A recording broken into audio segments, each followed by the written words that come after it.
कहानी का नाम है एक था रामू।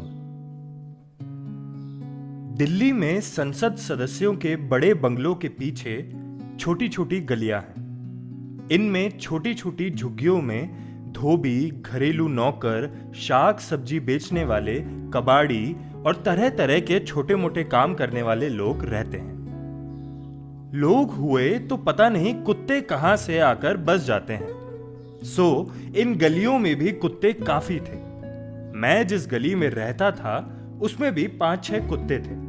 वे सारे दिन गली में रहते, लेकिन रात 8-9 बजे के बाद बंगलों वाली सड़क पर चले आते। कभी कभी तो कई गलियों के कुत्ते एक ही सड़क पर जमा हो जाते।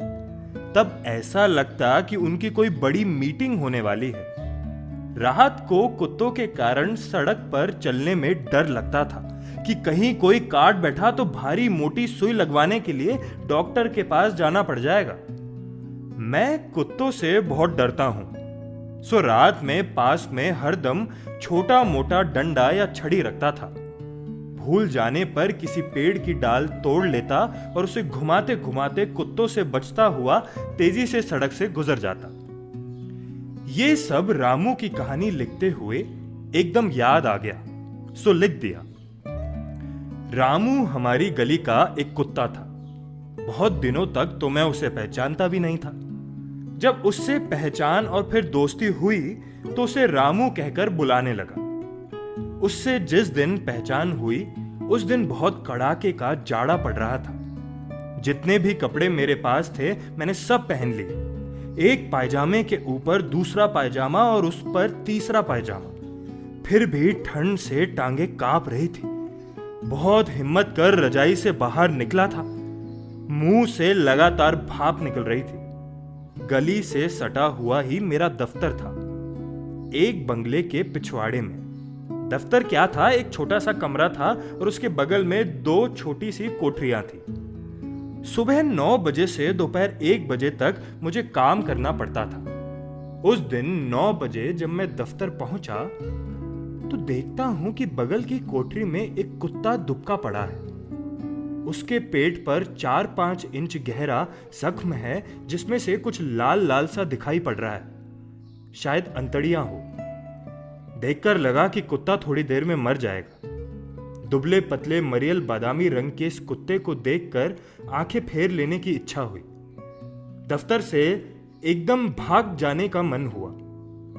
क्या किया जाए? मारकर भगाने जैसी बेरहमी की बात मन में आई, पर फिर लगा ये तो बहुत जाती होगी, राक्षसों जैसी निर्दयता हो जाएगी। मैंने जाकर दफ्तर के मैनेजर को बताया तो वो बोला, पड़े रहने दो, मर जाएगा थोड़ी देर में। उस दिन दफ्तर में काम ज्यादा नहीं था और मुझे छूट थी कि अगर पास में काम ना हो तो पहले भी जा सकता हूं। शायद बगल की कोठरी में मरते हुए कुत्ते से भागने के ख्याल से ही मैं 10 बजे ही दफ्तर से निकल गया। दूसरे दिन सुबह 9 बजे जब दफ्तर पहुंचा तो मैंने सोच रखा था कि कुत्ता मर गया होगा और मैनेजर ने कमेटी वालों को फोन कर उसे हटवा दिया होगा। लेकिन कुत्ता उसी कोठरी में था और जाड़े में दुबका पड़ा धीरे धीरे सांस ले रहा था। मैंने उसे एक बार देखा। क्या बला आ गई है। दफ्तर के कमरे में आकर टाइपराइटर पर पड़ी धूल को झाड़ा, उंगलियों को बार बार रगड़कर और मरोड़कर टाइपराइटर खटखटाने लायक गर्म किया और एमपी साहब की चिट्ठियां टाइप करने लगा। कुत्ता लेकिन मरा नहीं।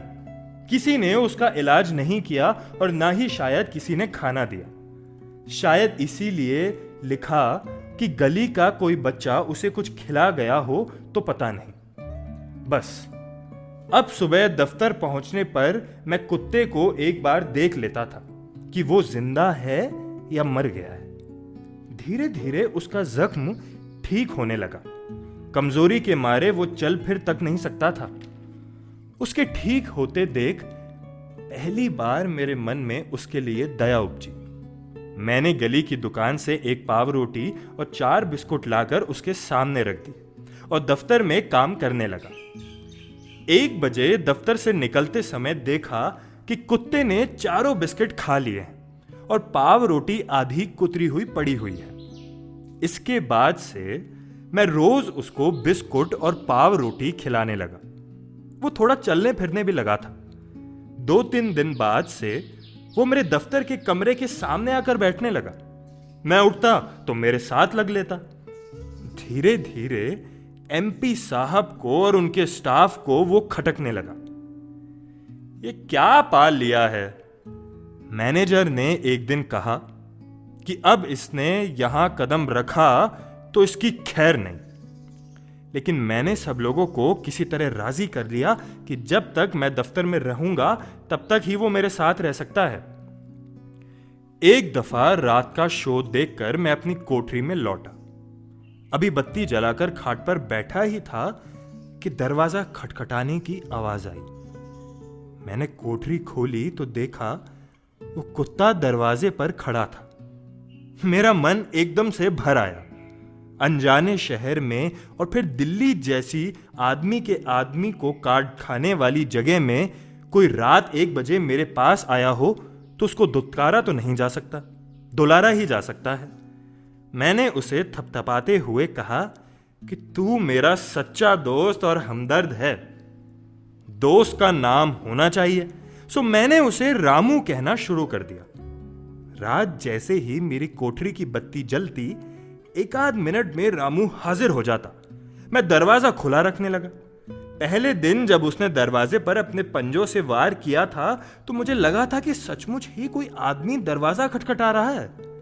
पंजों की आवाज खटखटाने की आवाज से जरूर अलग होती होगी, पर मुझे दरवाजे पर रामू का पंजा मारना हमेशा आदमी के खटखटाने जैसा ही लगता था। रात को रामू आता तो उसकी खातिर करने के लिए मैं कोठरी में बिस्कुट और पाव रोटी रखने लगा। कभी कभी मैं भी उसके साथ 3-4 बिस्कुट खा लेता था। रामू की दोस्ती से एक मुसीबत पैदा हो गई थी।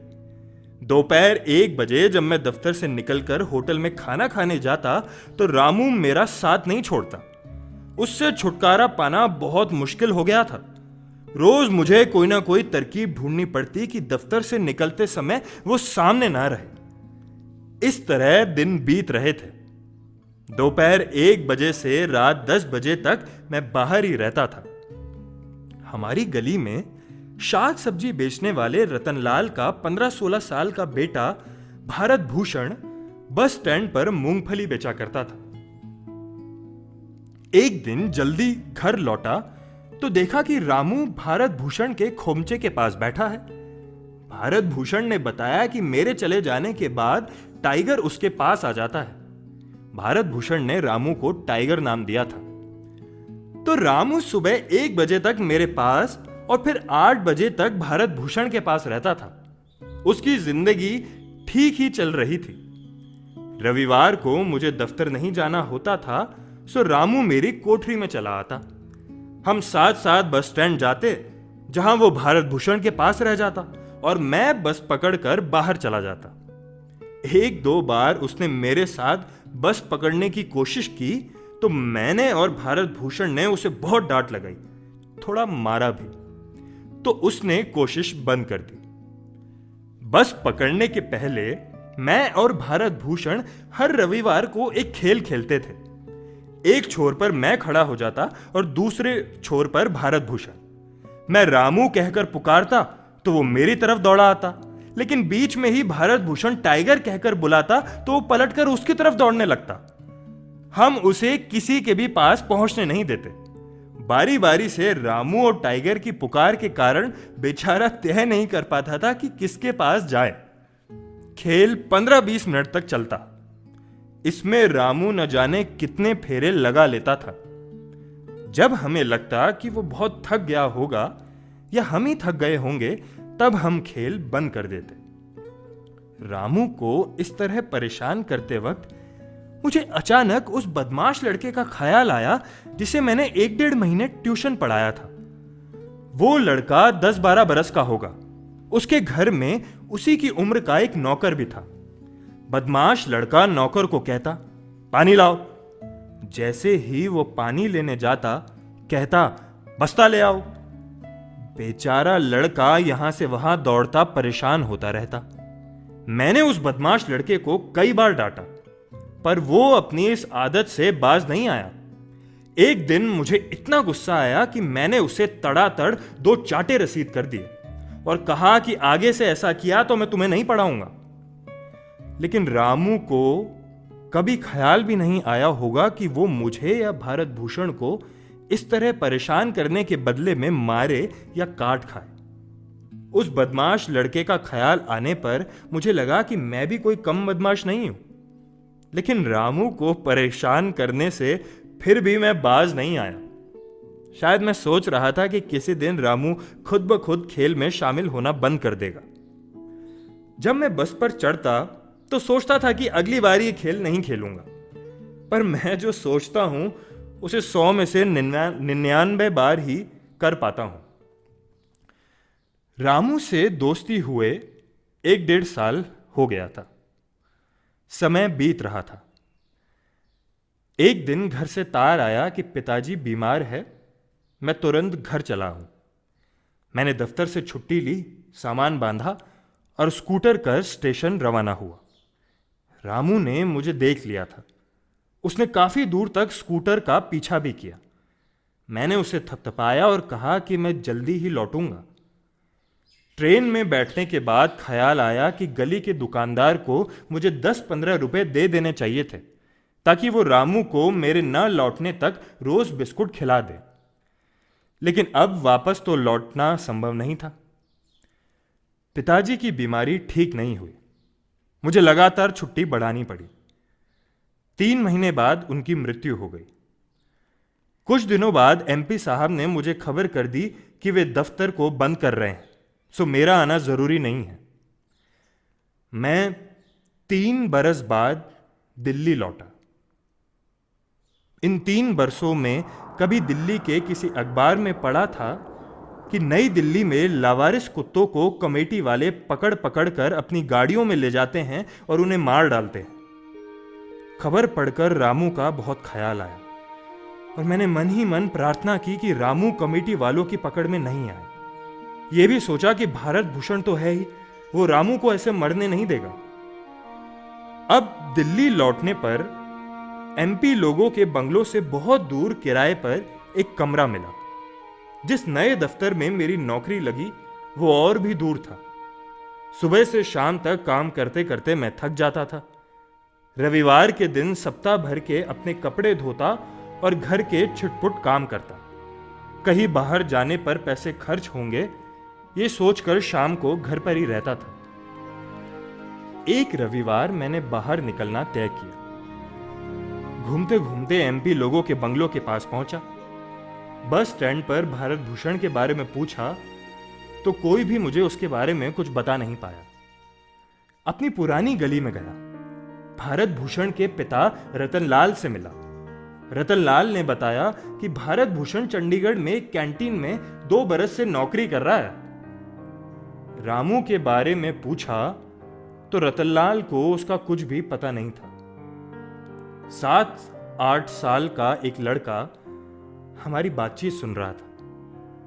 उसने बताया कि भारत भूषण के कुत्ते टाइगर को कमेटी वाले ले गए थे। कब ले गए थे ये मैंने नहीं पूछा। लड़का जो बताता उससे बहुत कुछ पता नहीं लगता। मैं चुपचाप घर लौटा। उस रात मुझे 4-5 बार लगा कि कोई मेरा दरवाजा खटखटा रहा है। एक बार उठा तो कोई नहीं था। फिर मैं उठा नहीं और जाने कब सो गया। ये थी कहानी एक था रामू। इस कहानी के लेखक हैं अशोक सेकसरिया और इस कहानी के चित्र बनाए हैं अतनु राय ने। यह कहानी चकमक पत्रिका में छपी थी। इस कहानी को आवाज दी है अनुरंजन ने। इन सभी का बहुत बहुत आभार, शुक्रिया।